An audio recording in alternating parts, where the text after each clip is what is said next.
Azim Indonesia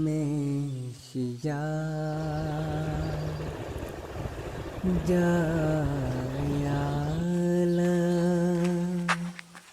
Indonesia.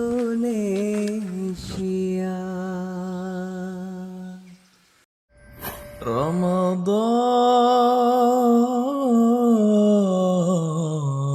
Mubarak. Assalamualaikum Oke. Pak Malik. Waalaikumsalam warahmatullahi wabarakatuh. Ini gerimis-gerimis nih. Lagi di mana kita nih Pak? Iya, ini lagi di Puncak Lawang, Danau Maninjau, Bukit Tinggi, Sumatera Barat. Mantap. Jadi sambil ngabuburit nih Pak ya. Iya, gimana sehat kabarnya gimana? Alhamdulillah sehat Pak. Sehat, Bapak alhamdulillah. sehat? Alhamdulillah. Masih puasa Pak kan? Insya Allah. Masih semangat. Jadi semangat ya. Sebentar lagi kita ngabuburit Pak. Oke. Nah, jadi apa yang kira-kira kita kaji nih Pak pas Ya, ngabuburit ini? ya ini cocoknya nih masalah kesabaran ya. Oh, kesabaran Pak Oke. ya. Nah, kira-kira kalau kita berbicara masalah kesabaran, apa yang terlintas di benak Bapak? Nah, kalau sabar itu kalau biasanya itu kalau kami itu ikhlas Pak, pasrah, Ikhlas ya, ikhlas, menerima, legowo ya. legowo Oke, gitu Pak. ya baik. Jadi ini konteks Ramadan ya. Sabar itu dari bahasa Arab sebenarnya. Sobaro yasbiru, artinya menahan. Jadi apa yang ditahan dalam konteks Ramadan misalnya amarah ya. Makanya eh, ketika kita berpuasa saat orang mengajak kita berkelahi, katakanlah aku sedang berpuasa. Kalau ngajak orang makan Pak, Itu tidak boleh. Nah, tapi begini, jangan salah artikan. Oh, kalau puasa tidak boleh berkelahi ya. Oh, berarti kalau tidak puasa boleh. Jadi katakanlah aku sedang berpuasa. Tapi begini, oh nanti ya malam hari nah, aku tunggu di mana kita mau berkelahi. Bukan seperti itu. Nah, artinya kita berusaha untuk menahan ya. Puasa ini menjadikan karakter bagi kita untuk bisa kita menahan di luar walaupun kita tidak sedang berpuasa. Nah, kalau ada yang mengajak berkelahi, ya kita sampaikan bahwa apa masalahnya. Kalau memang kita yang salah, kita yang minta maaf. Kalau ada yang perlu diluruskan, ya salah paham. Kalau memang tidak bisa juga, ya kita panggil orang yang menengahi. Jadi upayakanlah untuk tidak terjadi kekerasan atau perkelahian. Itu maksudnya. Jadi kita berusaha untuk menahan sedemikian rupa agar akhlak atau karakter kesabaran ini bisa kita terapkan dalam kehidupan sehari-hari. Itu tujuannya. Nah, nah, kalau ya, apa namanya nih? Kalau dalam Ramadan berarti kita harus sabar gitu Pak ya. ya dalam Ramadan ini juga kita harus sabar dalam mentaati perintah Allah Ta'ala. Nah, contohnya apa? Puasa ini kan menahan lapar dan haus. Nah, jadi kita jangan buruk sangka ini.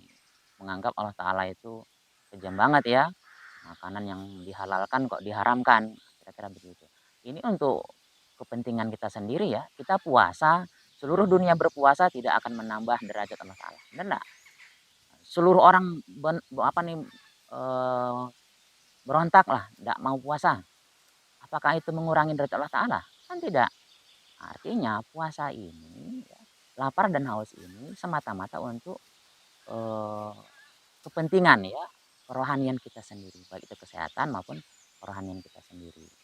Nah, jadi kita dianjurkan untuk bersabar di dalam mentaati perintah Allah Subhanahu wa taala. Apapun itu, ibadahnya, kemudian amal baik, amal soleh dan lainnya. Nah, kemudian bersabar dalam hal menjauhi larangan Allah Ta'ala.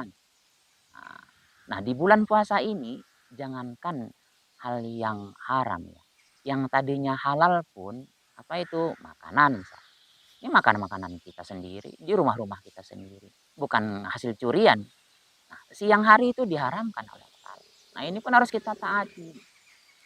Nah, jadi di mana apa namanya pelajaran yang bisa kita ambil setelah kita lepas dari bulan Ramadan ini.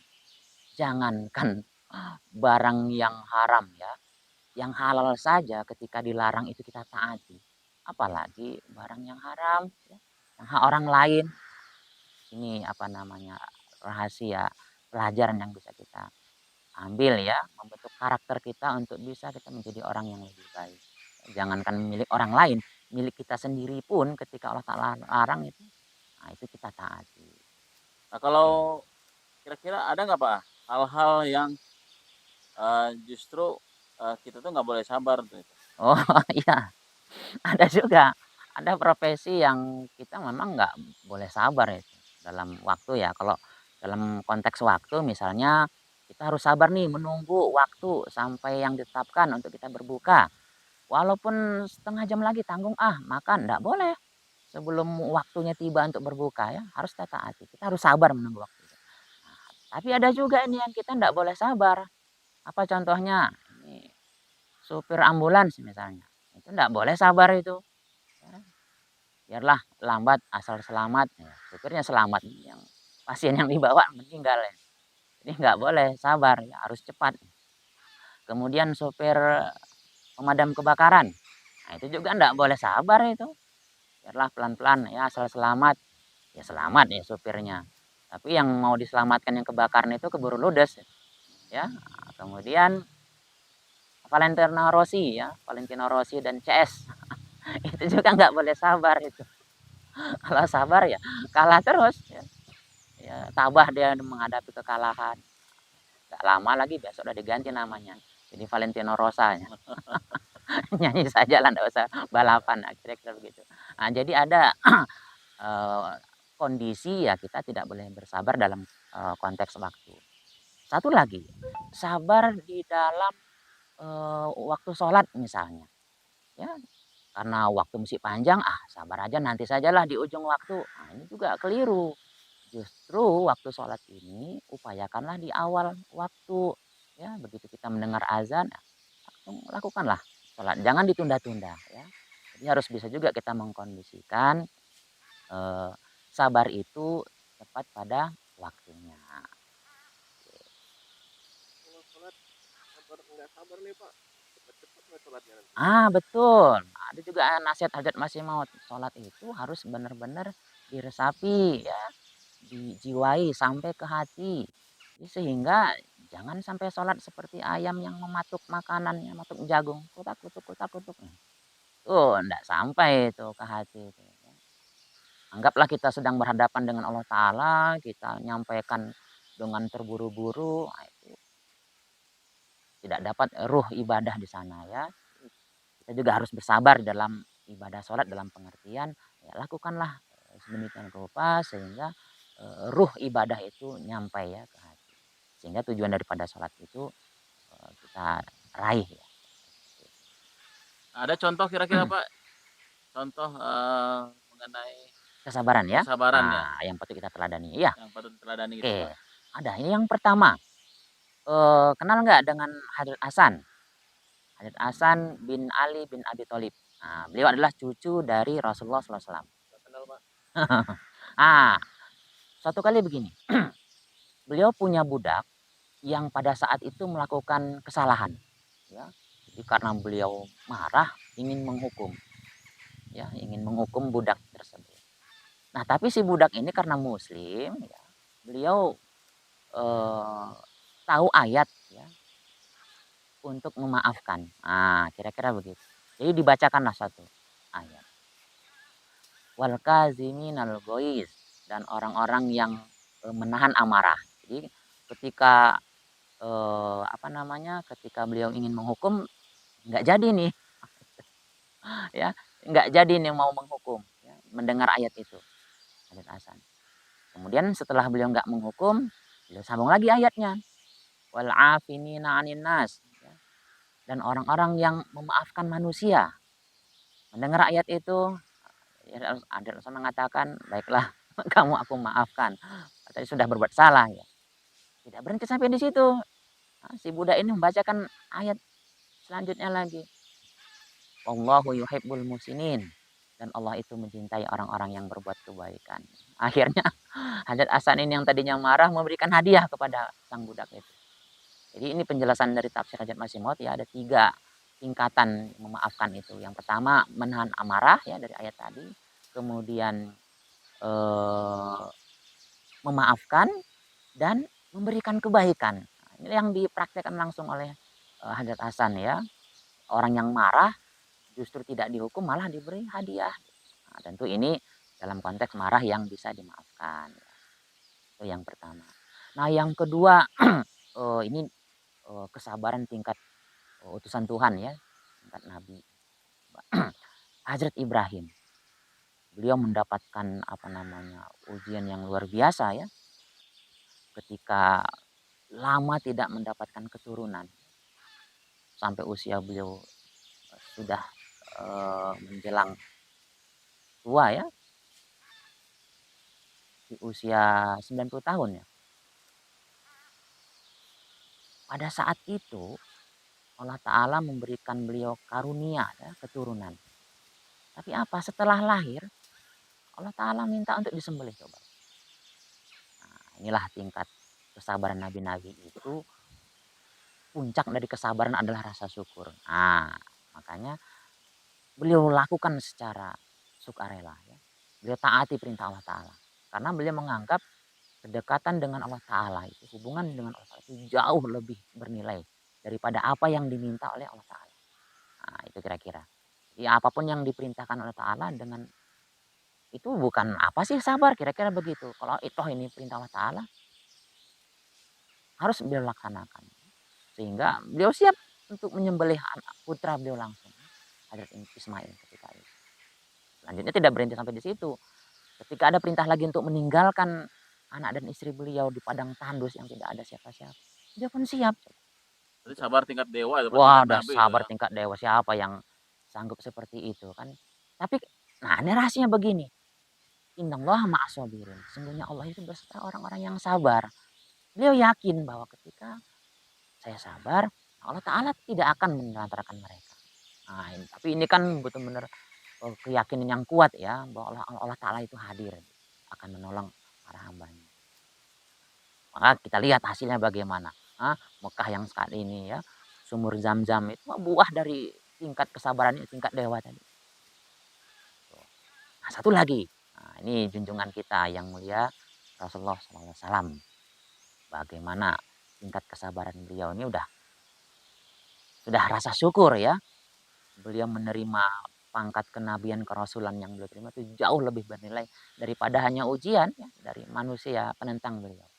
Nah, suatu saat beliau dakwah di daerah Taif ya, Taif, Taif. Taif.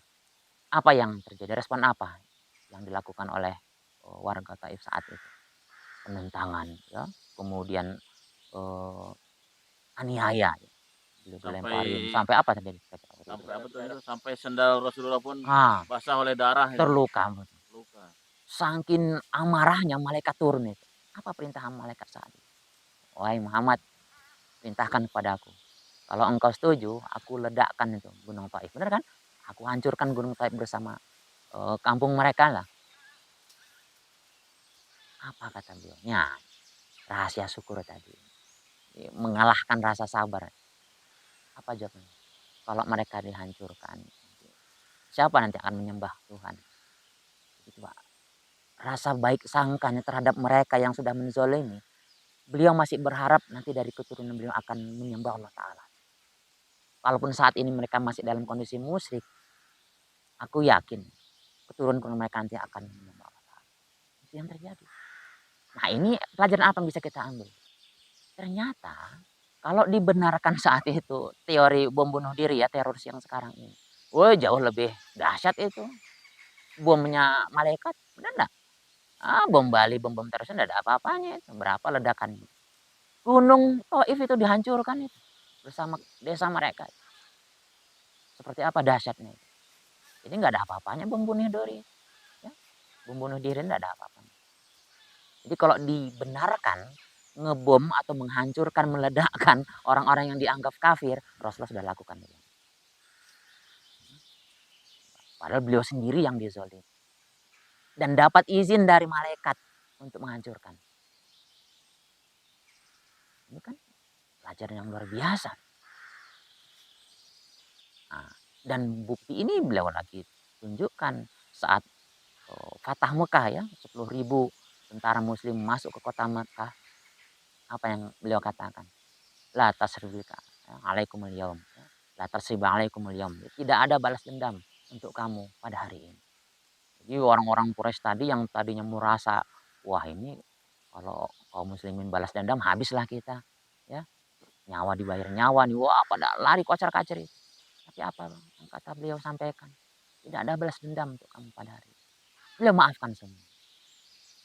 Jadi tingkat tertinggi memaafkan itu adalah rasa syukur. Nah, itulah yang beliau tunjukkan. Makanya ibadah beliau itu sampai bengkak-bengkak ya. Sholatnya saking begitu lamnya kakinya waktu sholat. Nah, Hajat Aisyah bertanya kepada Rasulullah SAW saat itu. Beliau ibadahnya seperti itu. Wahai Rasulullah, engkau kan sudah dijamin surga oleh Allah Ta'ala. Ya. Namun mengapa engkau ibadahnya sampai seperti itu? Apa jawaban beliau? Afala akuna abdan syakur. Apakah tidak boleh aku menjadi hamba yang bersyukur? Nah, jadi inilah rahasianya. Puncak dari kesabaran itu adalah rasa syukur pada Allah Ta'ala. Jadi apabila kita punya rasa syukur, nah sabar itu tidak ada apa-apanya. Rasa syukur kita kedekatan dengan Allah Ta'ala, rasa syukur kita menerima nikmat karunia yang besar dari Allah Ta'ala. Rasa akan mengalahkan sifat sabar. Nah, jadi hal itu saja ya barangkali kajian kita pada sore hari ini.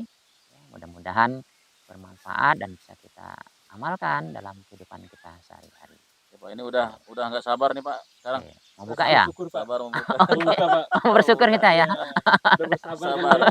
Bentar lagi bersyukur kita Pak. Bersyukur buka puasa. Di puncak waktu ya. Di puncak Oke lah, baik-baik. Heeh.